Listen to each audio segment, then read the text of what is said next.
Welcome back students. आज है 16 मई 2020 और आज हम डिस्कस करने जा रहे हैं 16 मई 2020 के मोस्ट इंपॉर्टेंट करंट अफेयर्स। आप इस वीडियो की पीडीएफ नीचे दिए गए डिस्क्रिप्शन बॉक्स में दिए गए लिंक से डाउनलोड कर सकते हैं। तो स्टार्ट करते हैं आज के करंट अफेयर्स। आज का हमारा पहला क्वेश्चन है, इंटरनेशनल डे ऑफ लाइट कब मनाया जाता है?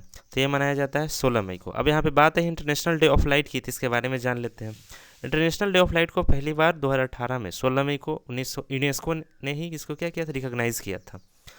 अब ये मनाया क्यों जाता है? तो ये मनाया जाता है, एक फिजिस्ट और एक इंजीनियर थे जिनका नाम था थियोडोरे मैमन। इन्होंने लेजर का सबसे पहली बार ऑपरेशन किया था, सक्सेसफुल ऑपरेशन किया था 1960 में, इसी दिन को। तो इसी वजह से ये इंटरनेशनल डे ऑफ लाइट हर साल 16 मई को 2018 से मनाया जा रहा है। यूनेस्को ने इसे स्टार्ट किया था। बढ़ते हैं नेक्स्ट क्वेश्चन की तरफ। आज का हमारा दूसरा क्वेश्चन है, इंटरनेशनल फैमिली डे कब मनाया जाता है? तो ये मनाया जाता है 15 मई को। अब यहाँ पे बात आई है इंटरनेशनल फैमिली डे की, तो इसके बारे में जान लेते हैं। तो इंटरनेशनल फैमिली डे सबसे पहली बार 1993 में यूएन जनरल असेंबली के द्वारा इसे प्रोक्लेम्ड किया गया था। इस साल यानी 2020 का जो थीम था इंटरनेशनल फैमिली डे का, वो था फैमिलीज इन डेवलपमेंट। बढ़ते हैं नेक्स्ट क्वेश्चन की तरफ। आज का हमारा तीसरा क्वेश्चन है, मातृ स्मृति योजना किस राज्य ने शुरू की है? तो ये शुरू किया गया है पश्चिम बंगाल के द्वारा।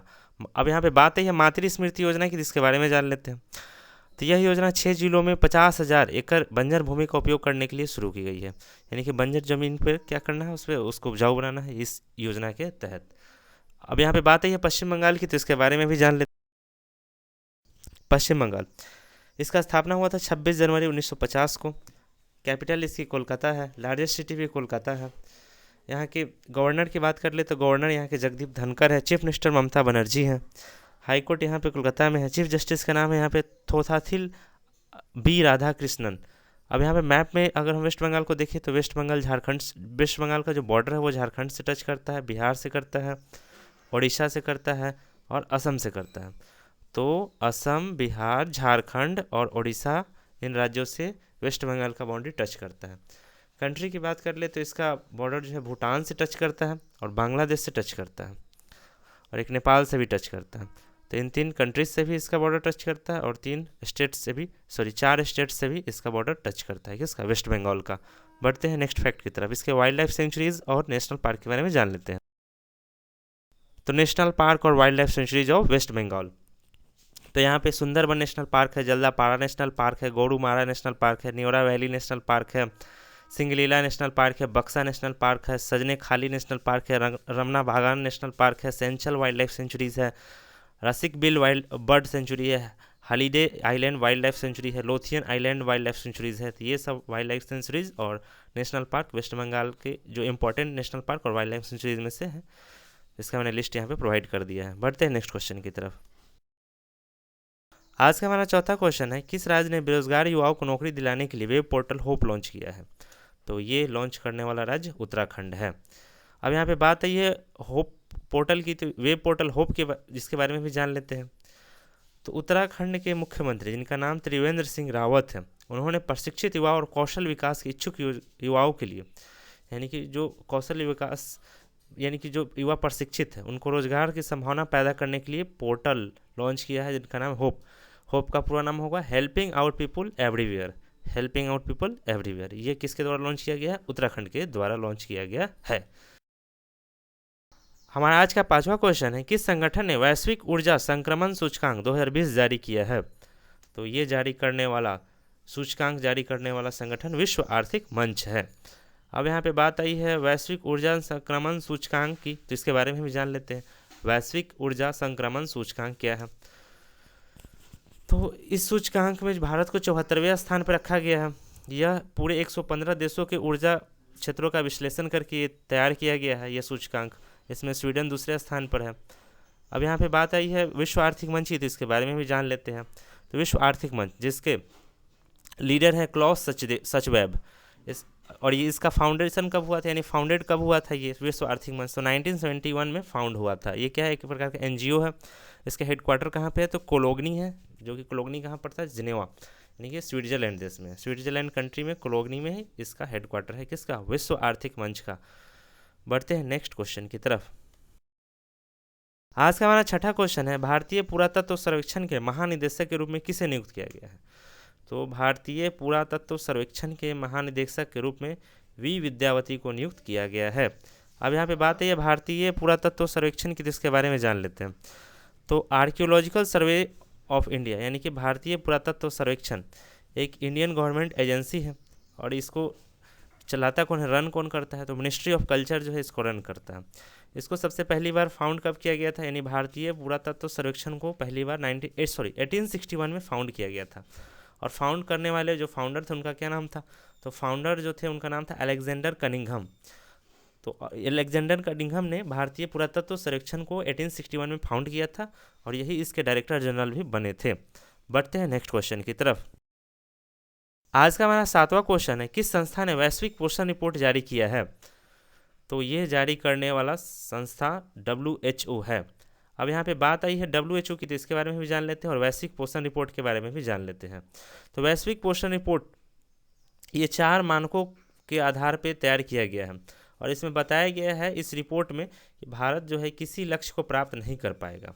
ये 4 मानक कौन कौन है, तो पहला है 5 वर्ष से कम उम्र की आयु के बच्चों में वृद्धि रोध, जो वृद्धि नहीं हो पाती है 5 वर्ष से कम वर्ष की उम्र की आयु के बच्चों को, तो वो उसमें भी भारत जो है लक्ष्य हासिल नहीं कर पाएगा, यानी कि इसको ख़त्म नहीं कर पाएगा।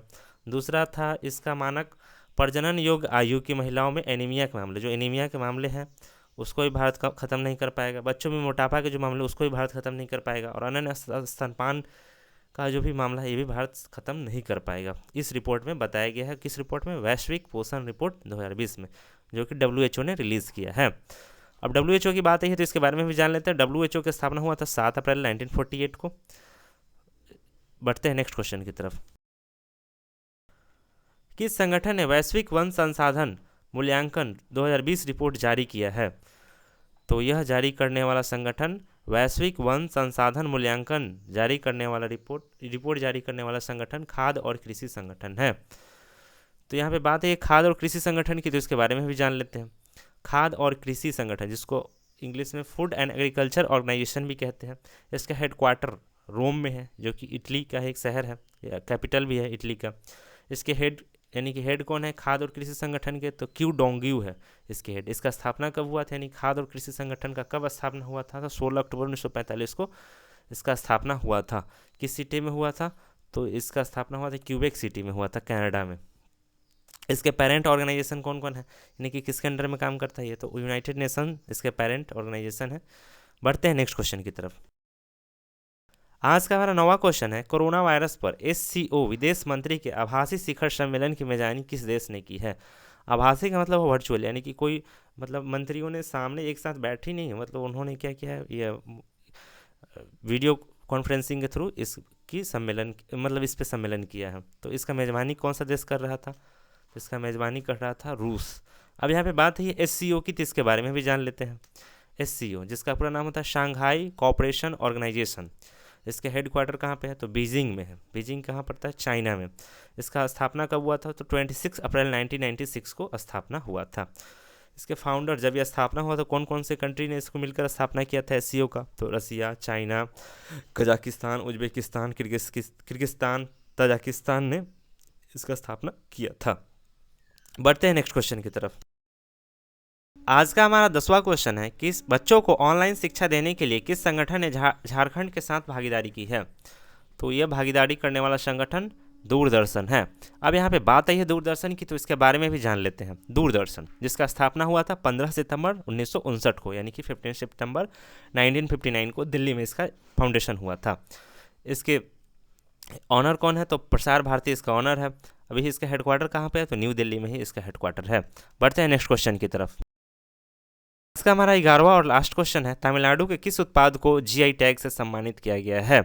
तमिलनाडु के तंजावुर नेती वर्क्स को GI टैग से सम्मानित किया गया है। अब यहाँ पे बात है तंजावुर नेती वर्क्स, जो कि बहुत ही कंफ्यूजिंग है, नहीं पता होगा बहुत सारे स्टूडेंट्स को, तो इसके बारे में जानते हैं।